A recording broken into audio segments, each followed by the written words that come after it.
Yesu mu ngalo ez'amaanyi. Njagala okwebaza muganda wange Samson, tutambudde naye ebbanga ddene. Twebaza Katonda nti Mukama atugasse nate. Nzikira nga twakajja eno nambuuza baŋŋambye tutandise omulimu ne mugamba yesebo. Ngamba Mukama naffe yatugamba dda tujje. Ne mugamba sooka osaba okakase bulungi. Waba Mukama ng'agamba nti weewaawo. Otandika okusembula mpola mpola. Ne batwala obudde ng'amaka ne famire n'omukyala we. Era twebaza Mukama nti kakano bali wano. Era ali mu prayer school yaffe agenda through discipleship. Era twagala nti Mukama atuyambe ffenna twongere okuweereza Mukama. Kwaya bannange mwebale nnyo okwewaayo. Abantu bano bane bemulaba beewaayo kinene nnyo. Buli wiiki baba bajja ne bakola practice ne bakola kyo ne bavaawo kiro. Ku Friday newedde nali ngenze kuzikirako mukwano gwaffe bamuyita Grace Mary mama yabafaako. Kati bwe tuvaayo okuziika enansa neeyo gy'amatawanyiza ne ngamba kantike ku kkanisa. Nasanga kwaya bakyaliwo saawa kumpi ziringa 3-4 naye nga tulinawo n'akamotoka.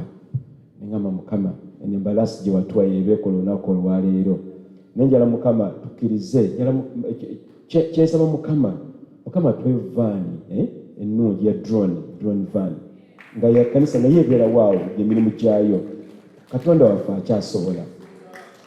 Waliwo mukwano gwange omu ne namuleka ku watoto bamuyita Chris myaka 3 emabega bamubbako emmotoka. Katuba twogera naye mugamba emmotoka yange baagibba. Nagamba nange baagibba. Naye nezikiza Mukama nti bwandika bigamba nti omubi bw'aba amaze okubba era n'akwatibwa asola emirundi 7. Kati nangamba nti nakkiriza Mukama nti emmotoka gye babba eyo ajja kufunamu endala mmeka? Mudde mutulye 7. Kati omusajja yangamba mu myaka gino 2.5 egiyise yakafuna emmotoka 4. Ng'ate agamba n'essatu teziri bw'abalaabalamu teziri wala nnyo. Kakati nange tandise okubala nfunyeeko emu. Neze endala mmeka? 6. Mukama akole magero. Mukama yeebazibwe. Twebaza Mukama nti atukoze bulungi era atubeereddewo nnyo kinene nnyo nga bwe tusobola okukirowoozaako. Nyala okuddamu okusaba akulinaanye munyanyirize nate. Munnange bali nnyo okujja n'oteebikka. Mukyala Sekasala oba okuleeta kabaka oyo mu bulamu bwo n'ojja naye. Isaac Mukama yeebazibwe. Mukama tumwebaza olw'ekyo. Njala okwebaza Katonda nti Mukama atukuumye era Mukama ali wamu naffe. Sande yaggwa saaliwo waliwo omukwano gwaffe bamuyita omusumba Karamagi. Kati tulina obumu obw'abasumba ku luguudo lwa Gayaza Road. Waliwo wetukomaawo naye nga tulina obumu obwo. Kati tulina fellowship ey'abasumba. Kati omusumba omukubo ono Karamagi angamba musumba tulizuze emyaka 8 jangu gwoba otuzaamu amaanyi nempa obusonga bungi neneegulumiza weeks eziwedde n'alemerako nagamusumba n'okujja nengamba kale kamale gagonda njifalina wano omubulizi w'enjiri Sharon nengamba kale nja kujja era gye nali ne babatumira balinga kumpi nga ffe emyaka nabo giri 8 nabo Mukama abakoledde ekyamagero kinene. Mukama ffe yeebazibwe. Katumanyi bw'ogenda ng'oli musumba mu kkanisa endala ogenda okuyiga n'okulaba. N'olaba waliwo webatusukkulumyeko n'olaba naye omutambuddeko. Mukama yeebazibwe. Nebaza Mukama nti basenvudde nabo era Mukama abakuumye. Mukama ffe yeebazibwe. Kakati sinaba kubuulira njiri naye antisipe jangu tubuuzeeko dakiika emu. Jangu tubuuzeeko. Antisipe ono tayinza kuneegaana tuvudde wala naye ono. Jangu tubuuzeeko dakiika emu. Ayagala mama kwaya. Mumukubereko mu ngalo omukyala ono omukyala wa nkizo nnyo mu bulamu bwaffe. Nzijukira nga tukyali mu watoto tukyakula olwo mmaze university. Nali kati abamu ku mmwe amaka mugamanyi bwe gatambula. Gye nakulira nga amaka gali bwe gatyo. Sebuguze gyali ng'abeekibeereyo bwe kityo.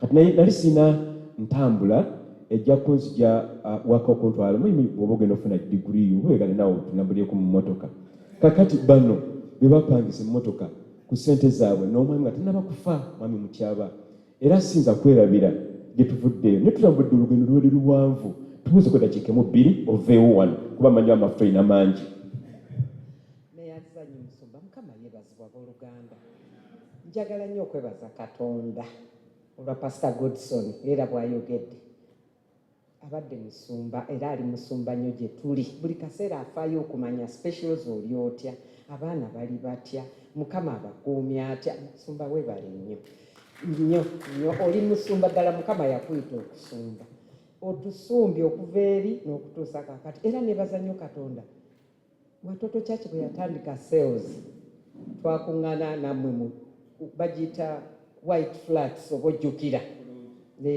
kati naye njagala nnyo okwebaza mukama nti ekkanisa eno nagiraba nga temunaba nagitandika musumba obujulizi nabukuwa tewabulaba mbujjukira bulungi nga mumaze okujja wano mukama nandaga ekkanisa ng'ekkanisa eno ezimbiddwa zino bloka ze bayita za 99 mukama yagindaga obujulizi sikimanyi nabukuwandiikira oba okyabulina nebaza nnyo katonda ekkanisa eno yagindaga nga mugizimbye nga yakalina gye nalaba nga yakalina nga wansi wakulukuta omugo gw'amazzi crystal clear bwega nga naye abaana abato myaka 4-5 abawala nga bazanyira amazzi nga batambula nga bayita wano and you know musumba ne mubuulira because that river the river of life bayibuli kyeyogerako mu John 4 nti naba bamukkiriza they will have rivers of emigga egyo gikulukuta nga giva mu bo njagala nnyo okwebaza mukama nti nekkanisa mugo gukulukuta kuba mukama yagundaga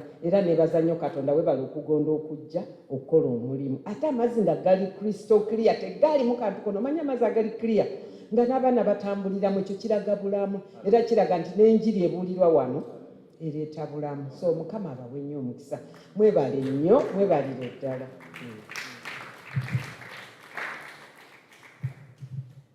mukama tumwebaza kubanga omanyi nga ebintu byayogera buli omu addamu n'akiddamu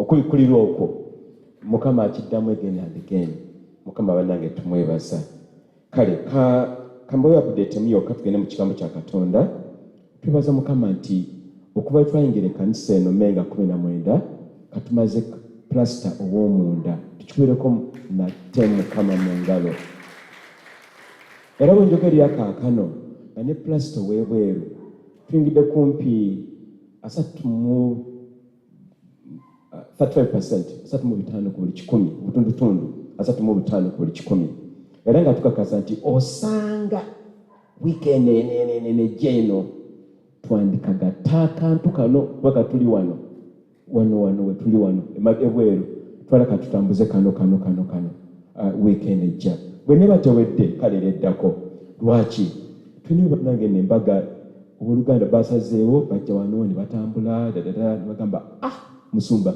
embaga yaffe ebeere wano bwe basazeewo era tuteeketeeke bannange ebigenda mu maaso ejja kwano kiggula lujja eyo n'abasigadde beeraija n'abalala bamukisa haleluya tubalinze ba Isaac mukama yeebazibwe kale mukama waffe yeebazibwe kati none ku Lwokutaano olwo twafuna ekyamagero ekirala olwo mukwano gwaffe amuyita Jennifer Okuku bakubi ba plan architect neakola landscaping bwe yajja basabira ku Miracle Center naye batwagala nnyo baali wano agamba ne musumba ekkanisa ngerabika bulungi kiza architect n'agamba this is good work n'agamba kati nzinakola ki nimugamba simanyi gwe mukama akugamba kukola ki n'atambula neyeekaliisa emala n'agamba kati musumba nze kankole ku landscaping kitegeeza ki compound biki obuntuntu obwo nino omukyalo gunyogerako professional kabisa tiri kagamba so katulinze mukama bagenda okikola mukama waffe yeebazibwe kale gye bayibuli yo obikule Yokaana kitabo kya Yokaana essuula ey'okubiri mukama waffe yeebazibwe Mukama ekigambo kiwa omukisa era Mukama kibeerenga amazzi agakulukuta ge tuwulidde kaakano, amazzi agawa obulamu. Ekigambo kyo Mukama kituwa obulamu, kituzeemu amaanyi tubeere ekyo ky'oyagala tubeere. Mu linnya lya Kitaffe n'ery'Omwana n'ery'Omwoyo Mutukuvu. Amiina. Tuli mu biseera kaakano mu mwezi ogwokuna ogwa Bayibuli. Bayibuli gweyita omwezi ogwa Tamuzi. Era obudde buno bwe tulimu kaakano biseera bya kwegendereza nnyo obutasinza bukatonda obulala, kubanga kyangu nnyo. Omupiira, kwegulumiza, by'owangudde, obuwanguzi bw'otuuseeko n'ebiringa ebyo. Mwezi gwa kubeera nti nno tetufuna bubenje oba ebintu ebibi, kubanga mu biseera bya Isirayiri byali ebiseera yeekaalu zombi mwe zaakubibwanga. Yeekaalu za Mukama zaggwangawo mu biseera ebyo ebya omwezi gwa Tamuzi. Kiseera kye kimu n'omuddu wa Mukama Rubeni eyali omutabani wa Yakobo omukulu lwe yagwera mu kibi, era okuva olwo obusika bwe n'abufiisa. Kakitugwanidde gwe nange guno omwezi okuba abeegendereza ennyo, era guno omwezi gwa kutambulira mu kwenenya ebibi, n'ekirala okubeera nti tubeera abasinza Katonda mwene. Oba tosinza Katonda mwene oba ojja kugwa mu kibi, kikubeera ekirala. Naye nga Mukama ayagala tumusinze, tumwagale. Tubaza Mukama olw'okukula yaffe tukulembera mu kusinza okwenjawulo nnyo bwe kutyo, ne tubeera nga tugenda mu maaso okuba nti twagala Mukama n'emitima gyaffe gyonna.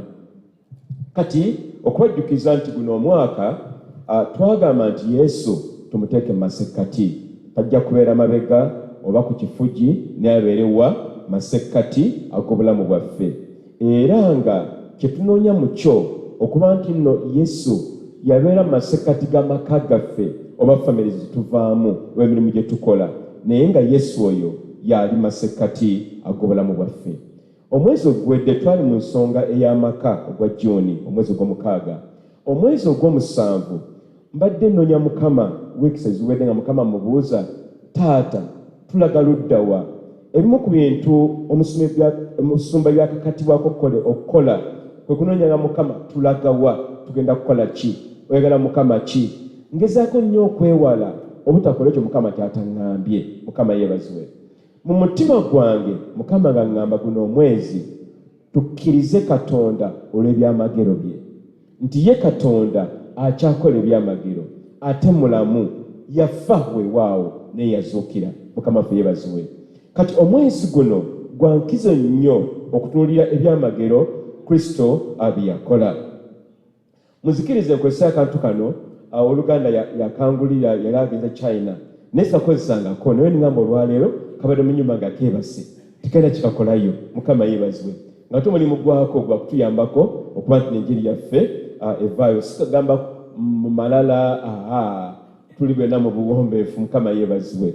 Kali kankoluka kanawe kagenda okukola olwaleero. Mukama yeebazibwe. Ke kano kane mukalabi kano Mukama yeebazibwe. Mukama yeebazibwe. Kati omwezi guno Mukama atugamba nti tumutunuulire ku byamagero bye, obubonero wamu n'ebyewuunyo, nti Mukama Katonda akyali mulamu. Oluusi tumanyi okuyita mu mbeera ne tunyigirizibwa nnyo n'ogamba nti ye Mukama akyaliyo, ye Mukama zakyanzijukira, ye ensonga zange nga tezikutuka, essala ezabaga tezituukirizibwa, naye nga tabalala bo bakyakyanca emisana n'ekiro.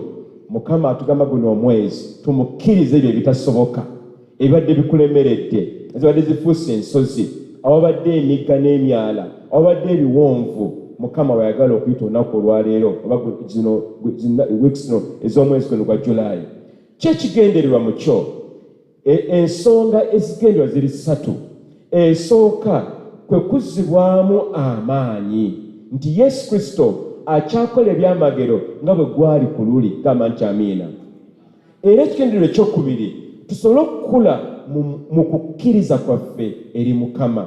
Lwaki tulina okukula mu kukkiriza? Okukkiriza bwe tumala okukula mu Kristo Yesu, ebyamagero bisoboka, bisobokera ddala. Ebyamagero bya Mukama tebisoboka eri abo abatakkiriza. Naye obanga okuze mu kukkiriza, ebyamagero bisoboka. N'ekyokusatu nti have God's financial power defeat satanic powers. Nti ebyamagero bya Mukama bino ebisukkuluma eby'amaanyi biwangule oba bifufuggaze amaanyi ag'ekizikiza. Gwe nange tutambulira mu mbeera ng'amaanyi ag'ekizikiza mangi, otawanyizibwa kino n'otawanyizibwa kiri, muganda wo n'alwala, oli n'abakiri, oli n'afa. Twagala Mukama guno omwezi Mukama atuviireyo mu byamagero bino eby'amaanyi ennyo. Tuli mu nnaku ez'oluvannyuma nga embeera ze tuyitamu ffenna gwe nange nzibu nnyo ddala. Abantu babeera mu kutya okusukkulumya okungi, abantu babeera nga babuusabuusa era nga baŋŋambye bannange okufa kungi, n'oziika wano leero ntya n'oziika wali, ate bonna abantu nga bankizo bali mu bulamu bwammwe. Abalala ne batawaana mu byensimbi oba mu byenfuna oba ebyemirimu, oba notamanya kumanya nti Mukama Uganda yaffe yeeraga luddawa, nolaba amawulire gano, nolaba amawulire gali, n'owulira kyo n'owulira nogamba ye Mukama tugenda wa? Kati awo masekati awo mu nnaku zino ez'oluvannyuma nga embeera zisajjuse, Mukama ayagala kukola ebyamagero n'obubonero n'ebyewuunyo, kubanga ye Mukama akyasobolera ddala. Gamba nti amiina. Mukama asobola, gamba nti amiina. Kambajjukize nti Yesu nga akyali ku nsi kuno kwe yabeeranga, Yesu yakola ebyamagero byalinga bingi, era ebyamagero ebyo akyabikola ne kaakano singa tuba tumukkiririzaamu. Yesu Kristo yawonyanga abalwadde. Yesu Kristo yazuukiza abafu. Yesu Kristo yazimbulukusa emigaati egyali emitono ennyo negifuuka emingi. Yesu Kristo abaalinga bamuzibe nga balaba, ne bakiggala nga bawulira. Era Yesu oyo ne kaakano akyasobolera ddala.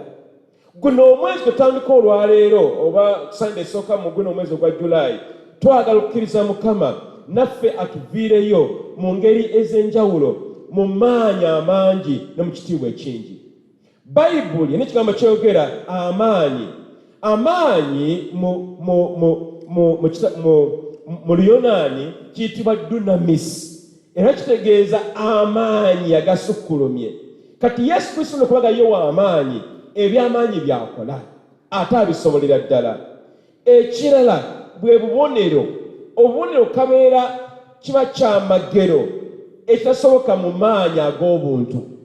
Kati omuntu yali omuzibe bw'aba asobola okugula amaanyi amaaso n'alaba, kiba kyamagero. Oba n'oyimuka nga ensimbi temuli mu nsawo, naye oba oli awo ka SMS nga kakuba ku ssimu, pipi ogenda okukeberako nga kuleka kadde k'essente, ekiba kyamagero. Mukama ffe yeebazibwe. Ne mugamba mugenda kuzimba ekkanisa, naye ng'abalala abazimba ekkanisa bangalo lubala ku ngalo, tuliwo bameka 10, 20, naye ne mubeera mu kizimbe ekyobuwanana bw'ensimbi. Mukimanyi nti nno akaseera kano katumalako obukadde 10 nga mu 7, naye bw'otubuuza gye zaava, mazima tuyinza kuzoogera ku muziri wano tumanyi ne zijjaava. Ebyo byamagero, bubonero obwo. Ekigambo ekirala bye byewuunyisa. Kino kiraga ebintu ebisukkulumye, kiraga ebintu ebisukkulumye ku maanyi ag'obuntu. Ebyamagero n'obubonero n'ebyewuunyo ebiseera ebisinga obungi bisukkuluma gwe ky'osobola okukola ng'omuntu, kubanga olina wookoma. Abina atugambye wano yali mulwadde ng'embeera eri bwetyo ng'era nga n'ekikola ne takimanyi. Nze manyi nno gwe nange olozezezzaako oba olabyeko ku byamagero biba Katonda, nti Mukama Katonda bw'akola ekyamagero kiba kyamagero, naawe n'okikkiriza. Era Mukama ayagala nnyo okukikola kubanga ye wa amaanyi era wa kitiibwa. Kakati ebyamagero bino Sitaani naye amanyi okubikoppa. Sitaani yakoppa ebyamagero bye bwa Katonda naye atwala ekitiibwa, naye nga ye mufere. Waliwo owooluganda yawa obujulizi juzi nali ngenda oba Masaka oluganda nampa obujulizi naŋŋamba twaliwo omwami n'omukyala basigana ku yunivasite ne baagalana ne bamaliza yunivasite ne basalawo bagattibwe nga baagalana era ne bagattibwa mu gattibwa okwo abaana ne babula ogusooka ogwokubiri ogwokusatu ogwokuna n'ogwokutaano ne basaba ne basiiba ne bakola kyonna tebamanyi okukola ng'abakkiriza pye kakati mu kuggwaamu amaanyi okumpi okwo ne bagamba ye tukindiko ewa Kakande kasa naye akola ebyamagero Kakande tumumanyi temulinnyangayo temukolanga ki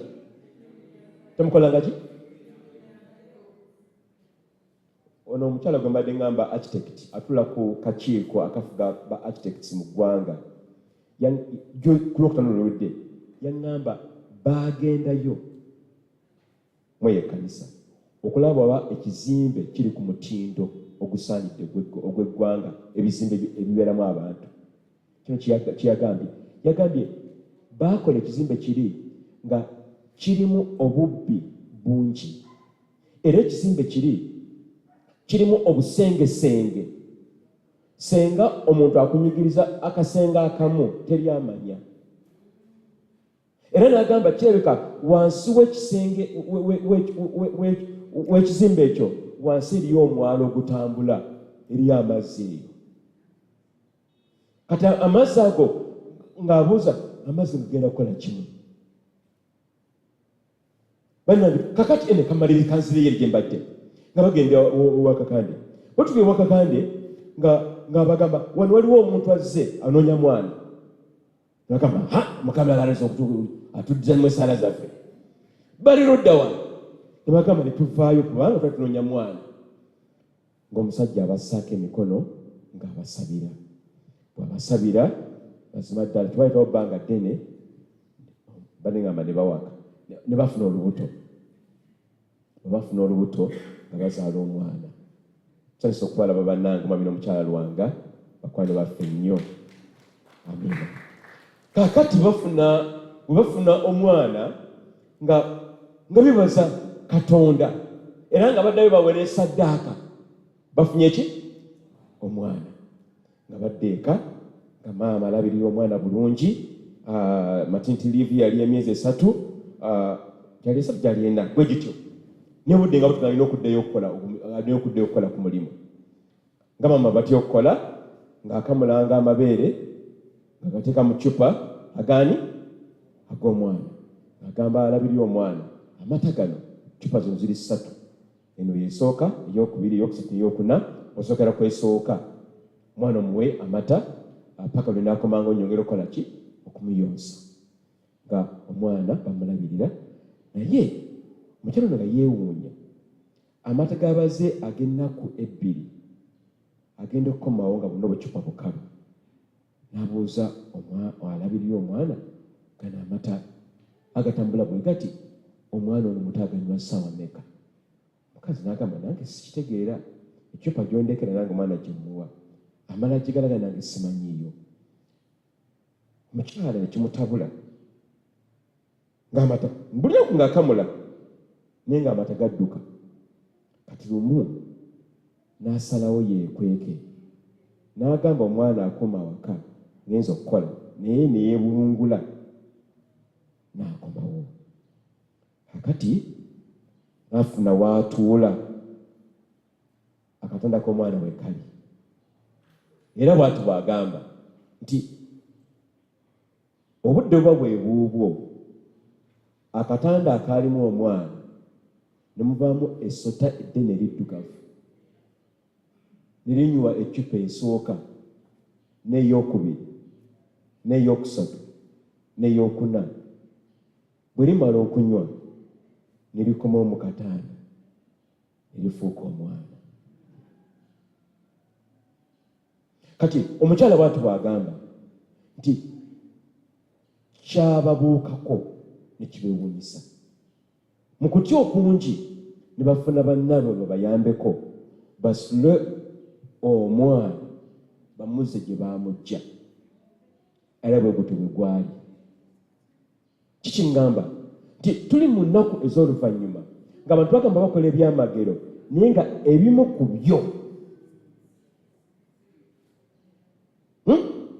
mukimalireyo, ebimu ku byo Sitaani yabikola. Tetugaanyi nti ebyamagero bituufu, naye si byonna.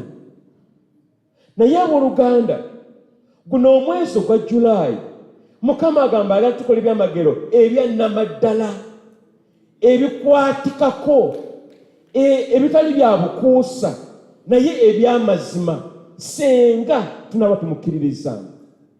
Era Yesu Kristo Katonda waffe omulamu yeeka akola ebyamagero ebitaliiko bwekwaso, ebitaliiko bukwakkulizo naye byennyini byannamaddala.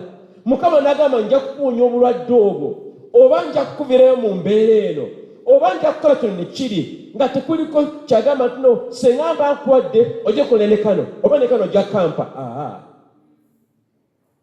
Katonda waffe ye Katonda akola ebyamagero.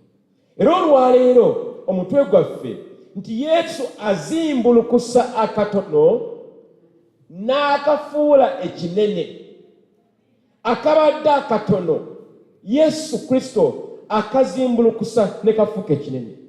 Oyinza okubeera nga osanga okukkiriza kutono naye Yesu asobola okugazya ne kubeera kunene. Yesu azimbulukusa emigaati. Nkakasa nti Yesu Kristo gwe kyolinawo ogamba nti oba akasente kaweddewo kakendedde asobola okukazimbulukusa, oba ekitiibwa kyali kiweddewo Mukama akyasobola okizimbulukusa. Era Yesu tugenda omulaba olwaleero mu kitabo kya Yokaana essuula ey'okubiri, tugenda okusoma olwaleero tulabe ekyali Kaana mu Galili. Nafuna omukisa 2:16 bwe nagendako Isirayiri ne ntuukawo mu kifo kyennyini ekyo Yesu yakola ekyamagero bwe yakyusiza amazzi n'agafuula omubisi. Sijja guyita mwenge, gwali mubisi, kubanga Bayibuli etugamba nti abantu baanywa so kiri naye tebaatamiira. Tegwali mwenge nga Bayibuli tutegeeza, gwali mubisi. Wadde nga Bayibuli egamba wayini gwe twogerako ono gwali mubisi nga tegutamiisa. Singa baatamiira Bayibuli ebali tutegeeza bulungi nnyo naye tetutegeeza kintu ekyo. Tugende mu maaso abooluganda, bikula Bayibuli yo. Yokaana 2 olunyiriro olusookera ddala lugamba bwe luti, awo bwe waayitawo ennaku 2, tugende wamu ffenna, ne wabaawo embaga ey'obugole mu Kaana eky'e Ggaliraaya, ne nnyina Yesu yaliyo. Yesu wamu n'abayigirizwa be nabo baayitibwa. Kyebeka bene okuyita abantu ku mbaga byatandikira eno, invitation cards. Ekitegeeza eri abataayitibwa.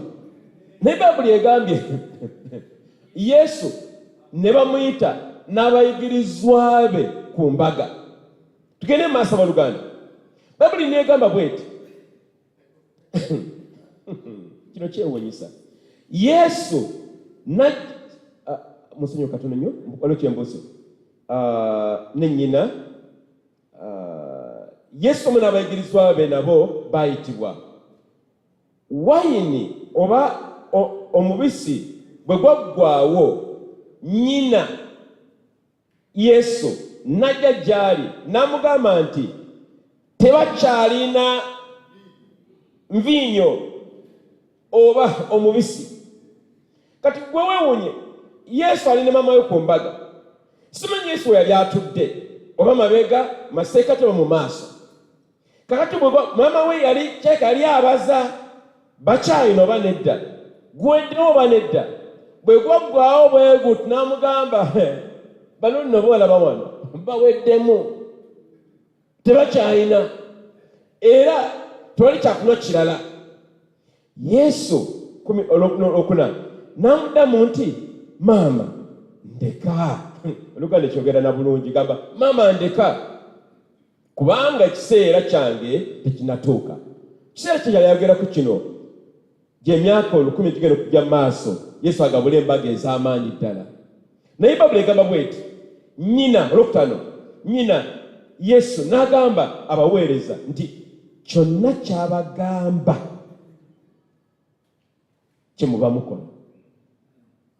Kyonna weewunye ono maama n'agamba Yesu guweddewo, tebakyalina baweddemu baabise. N'agamba kati mwe mukyali wano mmwe, naye mmwe oli ky'abagamba kyemukola ki? Kyemukola. Temubuusabuusa, temutya, kyemuba mukola. Tujja kukiraba nga tugenda mu maaso. Okukkiriza kuno nakwagadde nnyo ebyamagero bino okubeerawo. Kyabagamba kyemuba mukola. Waaliwo amasuwa amanene, mu Luganda bagayita amatogero. Ani amanyi amatogero? Eri ku Baganda abakyalimu amatogero. Gasuwa ganene bwaguuga. Kati mu Luganda muloza sirumanyi. Tulina abalangira so Luganda bwaguuga. Bayibuli egamba bw'eti, waaliwo amasuwa amanene 6 agateekebwa ku lw'omukolo ogw'Abayudaaya ogw'okwekutuza. Buli limu nga lirimu lita 10 oba 15. Yesu n'agamba abaweereza nti amasuwa mugajjuze amazzi. Ne bagajjuza okutuuka ku migo. Awo n'abagamba nti kale musene mutwalire omukulu w'abagabuzi, chief yateekateeka omukolo guno, mumutwalire kale alozeeko. Mukama waffe Yesu ali ku mbaga. Naye Yesu ono ebyamagero bye bimugoberera. Tugende maaso onyoluddako sala kwesoka maaso. Ne basena ne bamutwalira. Omukulu w'abagabuzi bwe yalega ku mazzi nga gafuuse enviinyo nga tamanyi gye gavudde, so nga bo abaweereza baali bamanyi. Kati omusajja ono musaasire yali omutesitesi w'embaga eno, ye yali omuwanika ng'amanyi sente ze baamuwa okuteeka embaga zirina we zaali zikomye. Kati yeebuuza, bano abaleeta omuliro guno omupya oguweddewo bagujje ludda wa? Tugende mu maaso abooluganda. Bayibuli egamba omusajja ono n'ayita omugole omusajja n'amugamba nti bulijjo omuntu asooka kugaba wayini omuka, n'oluvannyuma ng'abagenyi banywedde nnyo nga tebakyafaayo olwo, n'alyoka agabula ogutali muka nnyo. Naye ggwe enviinyo oba wayini omuka gw'osembezaayo. Naye neyeewuunya, gwe biki byokola bye tebigatta? Ebiseera ebisinga obungi akaka ke kasooka, nga bamaze okunywa ne babwegera n'olwokujja bino ebiweddeweddemu ebyo nga tebakyafa naye ebyo. Naye gwe ate okoze ebisembayo n'obisoosaayo mu maaso, and vice versa. 11. Ekyamagero kino Yesu kyasookerako okukola mu lwatu mu Kaana eky'e Ggaliraaya, ng'alaga ekitiibwa kye. Ng'akola ki? Ng'akola ki bannange? Ng'alaga ekitiibwa kye, kulwanga ebyamagero byonna Yesu by'akola aba ayagala kukulaga nti alina ekitiibwa, nti era alina amaanyi, nti era asobola, nti ye teri kimulemerera. Bayibuli neegamba bw'eti, neegamba nti abayigirizwa be bwe baakiraba ne bamukkiririzaamu. Embaga bwe yaggwa, Yesu n'adda e Kaperunawumu n'abayigirizwa ne bamalayo ennaku ntono ng'ali eyo ne nnyina ne baganda be. Bayibuli bwetyo bwe tugamba ku nsonga eno eya Yesu Kristo wamu n'ebyamagero bye. Kati mu bino biki bye tuyinza okufunsafunsa bye tuyigamu mu nyiri tusomye olunaku olwaleero? Ekisookera ddala nti ebyamagero ekyamagero kyajja nga waliwo obwetaavu. Waliwo obwetaavu obw'omubisi ogw'embaga. Kati obwetaavu buno nga mu maanyi ag'obuntu waliwo obwetaavu obulina okuba nga butuukirizibwa. Mu bwetaavu obwo Yesu Kristo mwe yeenyigirawo n'akola ekyamagero okuba nti no abantu abasisinkanaawo awali obwetaavu bwabwe. Omwezi guno ogwa Julaayi twagala kukkiriza Mukama abe nga akusisinkanaawo awali obwetaavu wooli. Kama nti amiina. Kubanga Yesu Kristo asobolera ddala era n'amaanyi agayina n'obusobozi abuyina ate ayinza. Yesu Kristo ono akyakola ebyamagero nga bwe yabikolanga ku luli. Najjukidde mu byawandiikibwa nti omubisi guno oba envinnyo mu byawandiikibwa kiina ekirala kyekiraga ku kyo.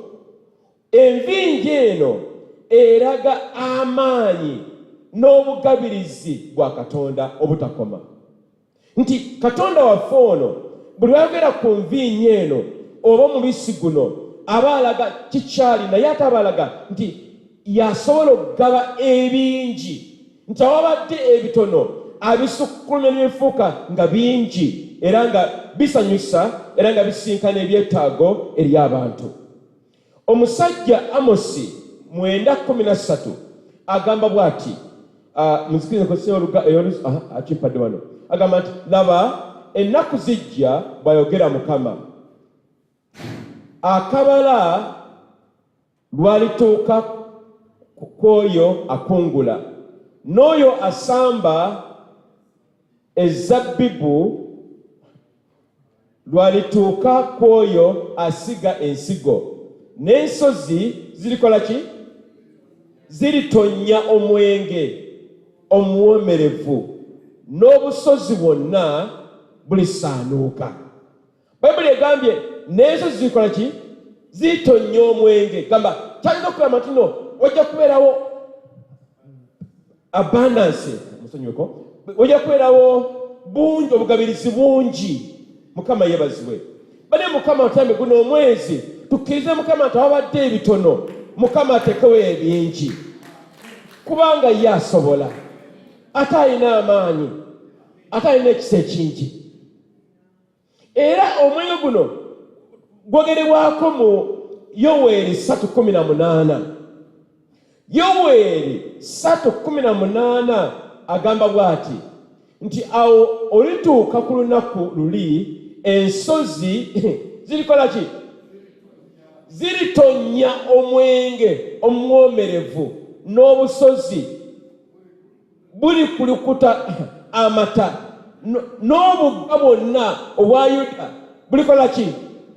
Bulikulukuta amazzi, era oluzi lulikola ki? Luliva mu nnyumba ya Mukama, lulikola ki? Lulifukirira ekiwonvu Sitimu. Mukama yogera ku bungi obw'ebintu by'asobola okukola. Yesu bwaliwo obwetaavu bw'ebyennyanja n'emigaati yagizimbulukusa ne balya ne bakuta, n'abagamba n'obwo obugundumu obukunkumuka mu bulonde. Ate obukunkumuka bayogerako so notuno baali baliddeko ne bufikkawo amalusu ne gagendako. Byali bikyali birungi naye nga bizimbulukusizza. Guno omwezi ogwa Julaayi oluganda twagala tugaziwe mu buli mbeera na mu buli nsonga. Awabadde ebitono Mukama bigaziye. Obeere gwe nange omusajja n'omukazi nga bw'oba otambula naawe oyagaagala, nawe ng'omanyi nti Mukama Katondawo era akyasobola. Kyekisooka ekyokuyiga nti Yesu asisinkana ebyetaago. Ekyokubiri, maama wa Yesu yamukkiririzaamu era n'amwesiga nga Katonda kubanga ye yali mukozi wa byamagero. Olunyolo olwokutaano lugambye nti mukole ekyo ky'aba bagambye. Lwaki Mariyamu yakyogera bw'atyo? Yakkiririza mu mwana we ng'omulokozi. Era n'abagamba temubuusabuusa, mukole bukozi ekyo ky'aba bagambye. Yesu kyatugamba kakati mu kiseera kino, gwe kola ekyo Mukama kyakugambye. Mukama akugambye atya? Bano yabagamba kufuka mazzi mu magali amasuwa amanene, era ne bagenda ne bakikola bwe kityo. Gwe Mukama akugamba kyo olwaleero. Abamu kufe Mukama ezo kugamba siibako, soma Bayibuli yo.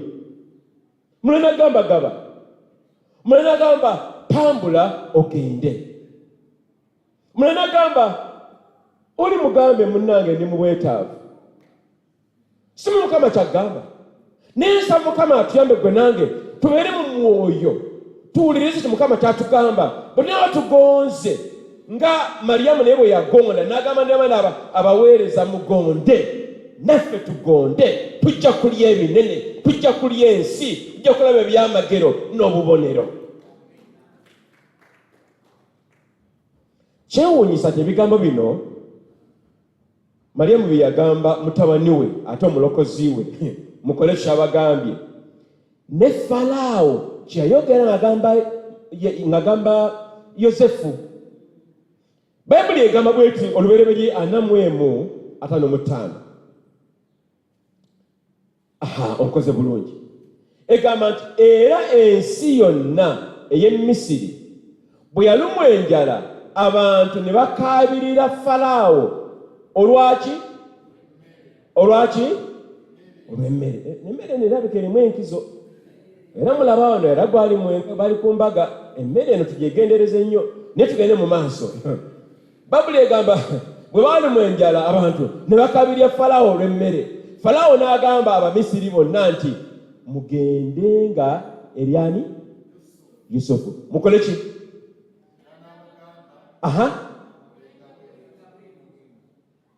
Tekifaanana ekyo kyongedde ku bannange.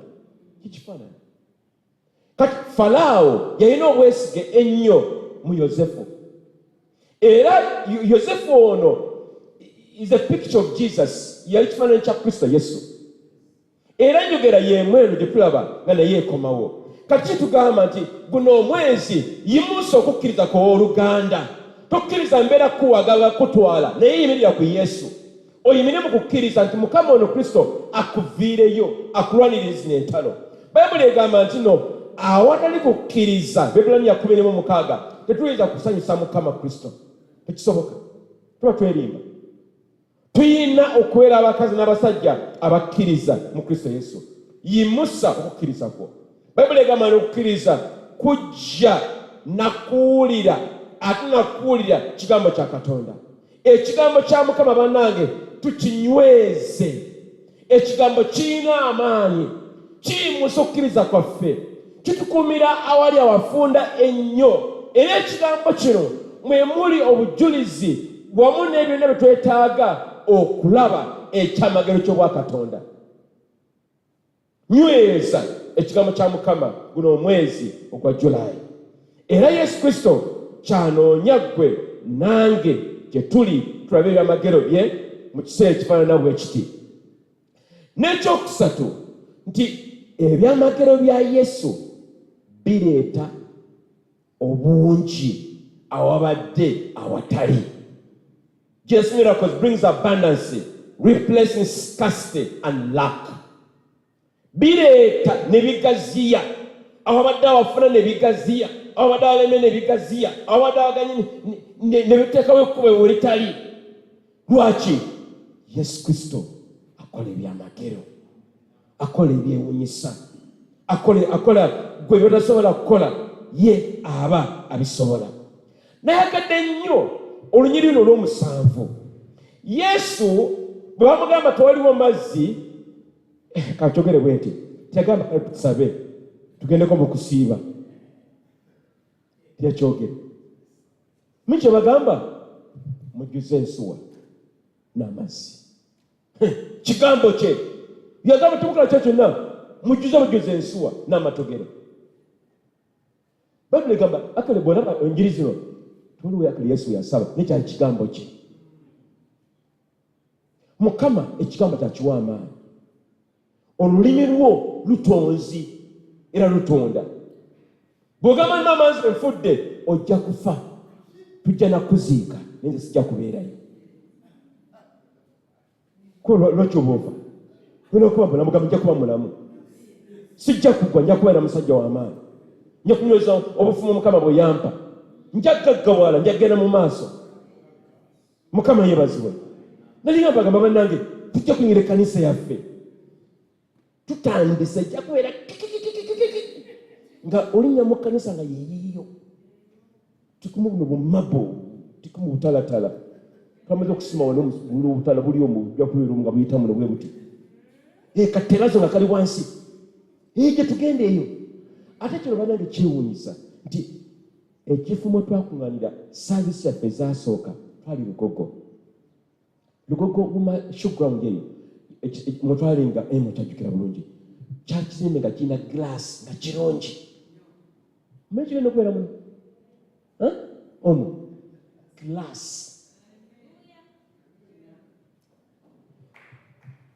beera omusajja omukazi akozesa ebigambo by'obulungi mu kukkiriza bwotunawo okufumbira gamba Mukama nja kufumbira embaga ennungi ate omufumbo nga bulungi bwotunagula ku ttaka gamba Mukama njagula ettaka njagula ettaka nonyi badde mukyala wange juzi nga twogerako ebya family bikire then we discovered tulinayo ettaka liri awo Matugga tulinayo ettaka eka ziri 2 n'ekitundu nitugamba tulina okufuna eka ziwerako Mukama 21 lwaki nedda kisoboka kisoboka Mukama yeebazibwe tubeere abakazi abakukkiriza n'abasajja abakukkiriza ebigambo byogera biva mu bulamu obudde bugenze bannaye musaasire naye Yesu yabagamba mujjuze amatogero n'amazzi Yesu Kristo ekigambo kye kyali kimalira ddala bulungi nnyo okukola ekyamagero n'ekisembayo nti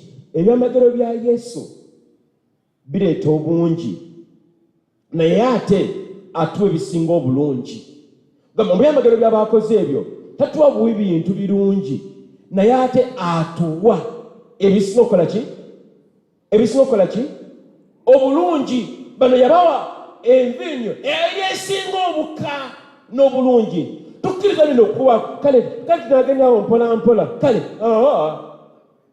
tugenda n'ekyo kisinga obulungi kubanga Bayibuli etugamba nti nno omwenge gwe yabawa oba envinyo yali esinga obuka era esinga obulungi guno omwezi Mukama yalakuwa ekisinga obulungi ekisingayo obulungi kubanga kisobokera ddala Mukama Katonda waffe asobola ate w'amaanyi nga mmaliriza obudde bugenze butulidde empinda nga mmaliriza njalogamu ebigambo bino nti Yesu Kristo asobola era ye mukozi ow'ebyamagero gwe by'otasobola kukola era gwe wookoma yaba atanaba nakutandika asobola Yesu eyatambulira mu Yerusaalemi ye kaakana lyono olwaleero nsonga ki oluganda ekalubye wowe osanze obuzibu bannange kijja kuba kya nnaku nnyo tutuuke mu ggulu obuuze Mukama lwaki zinabonaabona lwaki ono kyagene agambe raba kino kyali bwe kiti senga wakola bwoti wandibadde wali era Bayibuli kyegamba ejja kubeera amaziga mangi mu ggulu lwaki nga twasubwa ebintu bingi naye Mukama atuyambe tuleke kusubwa muzikiriza kino kiyiseewo muzikiriza kyongenda okukoma naku kino olunaku lwajjo wali omukwano gaffe muyita muhumuza mukyalo yamufaako mu COVID yali mukwano gwaffe kati olw'ebiseera byali bizibu nnyo twasobola nagenda kuziika nga tusobola kutambula myaka giringa kati 3 oba 2 n'ekitundu muhumuza n'asalawo addemu awase era olunaku lwajjo twabadde ku mbaga embaga magi yabadde yabadde ku watoto gyenakulira kati manyi kati oluusi ogamba Mukama mukategeera okay minza kati nze kaba oluusi kaba katawanyamu ngende naterika sazza misango nyine kesi banjagalayo nnyo kati nensalawo ndiyako kooti yange bulungi ready for service entuuka ku Katolero Church nembaga egenda mu maaso. Siyinza kuwakana nti ekifo kikyuse nnyo gamba technology.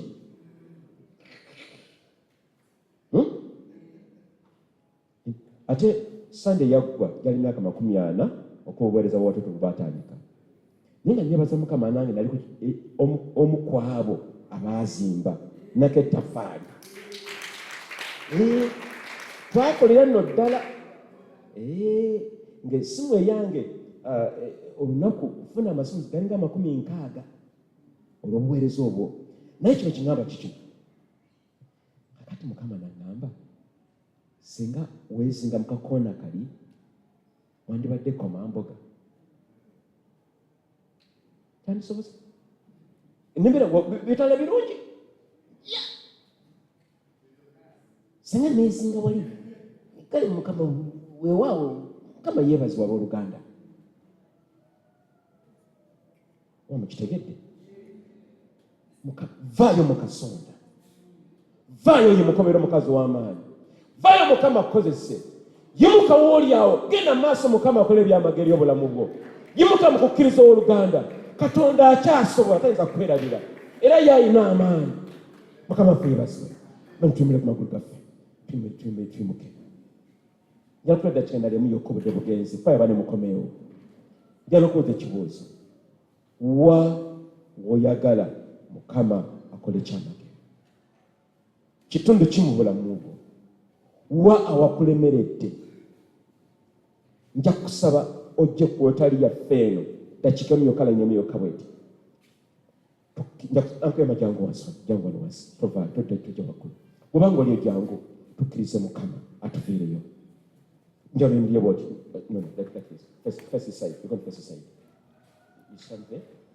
Watch. I'll watch. Jangu lo ankuyamba.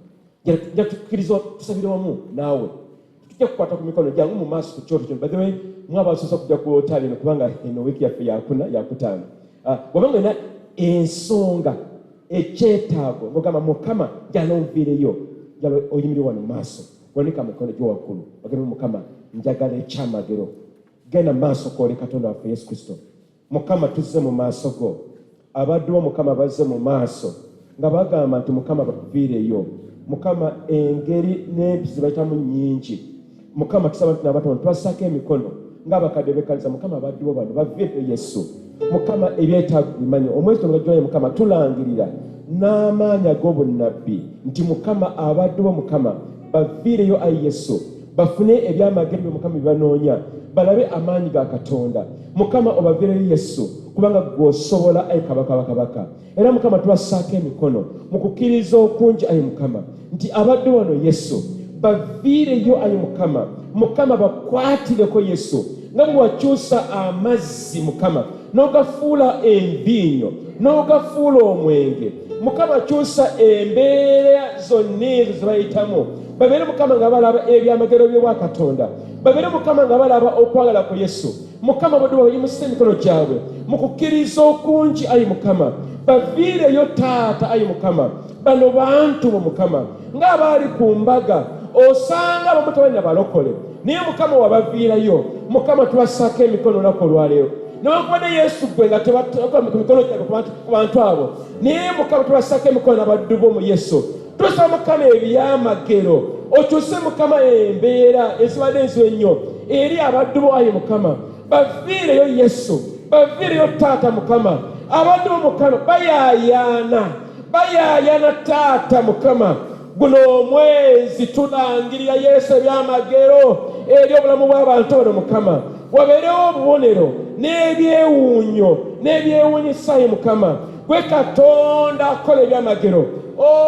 Yesu tukoola Taata abaana bo Mukama baviireyo. Guno omwezi ogwa Julayi, guno omwezi ogwa Tamuzi, nga tuli mu mwezi ogwa kaboneka Yesu, tukoola Yesu tuviireyo mu ngeri ez'enjawulo Yesu. Gwe Katonda akola ebyamagero, gwe Katonda akola ebyewuunyisa, eyakyusa amazzi n'ogafuula enviinyo ate n'okola enviinyo ng'anka. Mukama akola ebyamagero ebika, ebyamagero Mukama ebikwatibwako. nti Mukama erinnya ly'Omukama ligulumizibwe era Mukama tenderezebwe mu linnya erya Kitaffe n'ery'Omwana n'ery'Omwoyo Omutukuvu ffenna tugambe nti amiina. Mukama b'omukisa mukwate ku byamagero ebyo ebikwatibwako. Mukama baviireyo mubeerewo abajulizi guno omwezi n'emyezi gino kudda mu maaso. Mukama bakuumye.